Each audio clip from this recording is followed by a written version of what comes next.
যাত্রীদের লাগেজ নিতে এমন ভিড় অনেক সময়ই থাকে ঢাকার হজরত শাহজালাল আন্তর্জাতিক বিমানবন্দরে। তবে আগে যেখানে লাগেজ পেতে দীর্ঘ সময় অপেক্ষা করতে হতো, সেখানে এখন আধা ঘন্টারও কম সময়ে লাগেজ পাচ্ছেন তারা। সঙ্গে নেই লাগেজ ভাঙা বা খোয়া যাওয়ার কোনো অভিযোগও।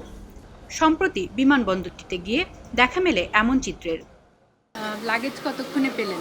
10-15 মিনিটের ভিতরে পাইছি। খুব ভালো লাগছে, আনন্দ লাগছে। আমরা ওয়েট করা লাগলো না, লোকালোক বাইরে মাল রেডি।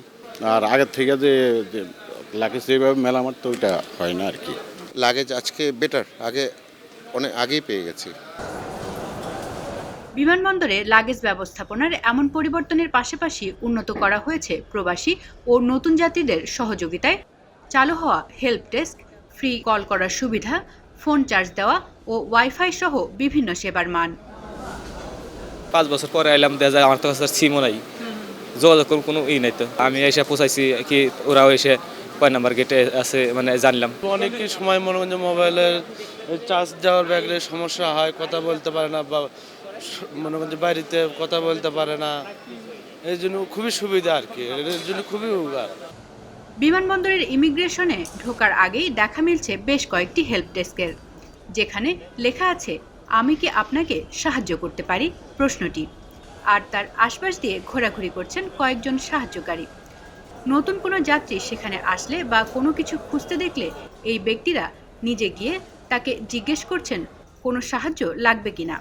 ডেস্কগুলোতে সাহায্য নিতেও আসছেন অনেকে। ওনার টিকিটে প্রবলেম হয়েছে, যে ওনার যে ফিরতি টিকিটে যাবে সেটার বুকিংটা ক্যান্সেল হয়েছে ওনাদের। যে ক্যান্সেল হলে পরবর্তী ধাপগুলো কি হবে, কিভাবে কি করা যায় সেগুলো আমরা বলি আর কি। না, আগে আসলে এরকম হেল্প পাওয়া যেত না, এখন যেরকম পাওয়া যায়। এখানে আসতে একটু পরামর্শ নেওয়ার জন্য কিভাবে কি করা যায়। আমি তো নতুন, এই জন্য জানি না। বাইরে বসার প্লেস দিছে, এটার জন্য অনেক থ্যাঙ্কস যারা এই উদ্যোগ নিছে। অন্যদিকে শাহজালাল বিমানবন্দরের নির্বাহী পরিচালক জানান, যাত্রীরা যেন দ্রুত সময়ে লাগেজ পায় ও ইমিগ্রেশনের কাজ শেষ করতে পারে, সেজন্য আরও বেশি জনবল নিয়ে কাজ করছে বিমানবন্দর কর্তৃপক্ষ। এছাড়া বর্তমান পরিবর্তিত পরিস্থিতিতে জবাবদিহিতা বৃদ্ধি পাওয়ায় সেবার মান আরও বাড়বে বলে আশা করছেন তিনি। রেসপেক্টেড প্যাসেঞ্জার্স ফার্স্ট, সম্মানিত যাত্রী সর্বাগ্রে, এই মূল মন্ত্র ধারণ করে আমরা চেষ্টা করছি। আমাদের সম্মানিত রেমিটেন্স আর্নার যারা আসছেন, আমাদের সম্মানিত যাত্রী যারা আসছেন, তাদের জন্য আমরা চেষ্টা করছি আফটার অ্যারাইভাল তারা যেন সর্বোচ্চ দ্রুততার সাথে তাদের লাগেজগুলো পেয়ে যান। এছাড়া আমরা বিমানবন্দর কর্তৃপক্ষ থেকে এভিয়েশন সিকিউরিটি র্যাম কন্ট্রোলের মাধ্যমে সেটাকে সুপারভাইজ করছি, মনিটর করছি এবং এক্সপেরাইট করার চেষ্টা করছি।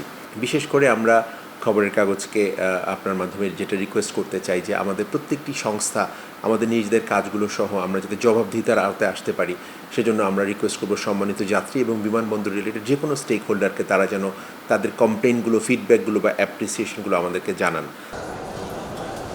যাত্রীদের যে কোনো তথ্য, পরামর্শ ও অভিযোগ গ্রহণ করতে চালু করা হয়েছে 13600 ও 0961401360 ফোন নম্বর এবং www.hsia.gov.bd ওয়েবসাইটে গিয়েও অভিযোগ করতে পারছেন যাত্রীরা বলে জানান তিনি। বিমানবন্দরে আসার পরও আমাদের এই ওয়েবসাইট এবং ওয়েব পোর্টাল এবং কিউআর কোডের মাধ্যমে প্রত্যেকটি ইনফরমেশন সবাইকে দেয়া আছে, তারা চাইলে এটা ব্যবহার করতে পারেন এবং ওয়েব পোর্টালে গিয়েও কমপ্লেনগুলো করতে পারেন। এছাড়া আমাদের ডিজিটাল অ্যাপস আছে অ্যান্ড্রয়েড এবং আইফোনে, সেটাও তারা ব্যবহার করতে পারেন।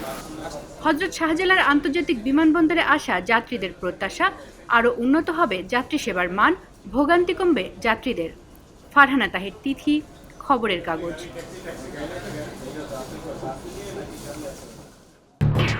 এলো খবরের কাগজ, নিখাত, নির্ভীক, নিরপেক্ষ।